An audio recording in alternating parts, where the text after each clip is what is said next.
خبلانة تواضع منهم قعدوا معانا شق البطيخة وعالبركة.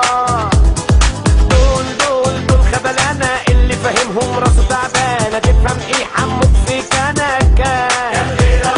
دول خبلانة تواضع منهم قعدوا معانا شق البطيخة وعالبركة.